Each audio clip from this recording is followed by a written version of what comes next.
ପଶ୍ଚିମ ଝଡ଼କୁ ନେଇ ପାଣିପାଗ ବିଭାଗର ଚେତାବନୀ। 29 ତାରିଖରୁ ଉତ୍ତର ପଶ୍ଚିମ ଓଡ଼ିଶାକୁ ପ୍ରଭାବିତ କରିବ।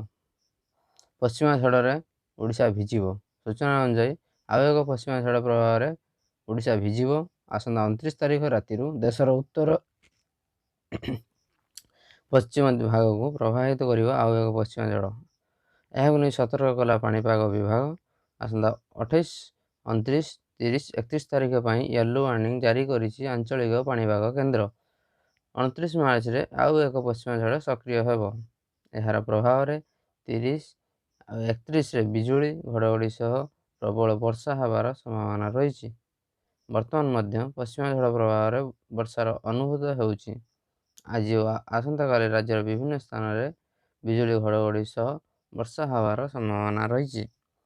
ବର୍ତ୍ତମାନ ପଶ୍ଚିମା ଝଡ଼ ପ୍ରଭାବରେ 27 ଓ 28 ତାରିଖରେ ଘଡ଼ଘଡ଼ି ସହ ବର୍ଷା ଏବଂ 40ରୁ 50 କିମି ବେଗରେ ପବନ ବହିବ। ତେବେ ଏହାର ପ୍ରଭାବ ଶେଷ ନ 29 ତାରିଖରେ ଆଉ ଏକ ପଶ୍ଚିମା ଝଡ଼ ଆସୁଛି।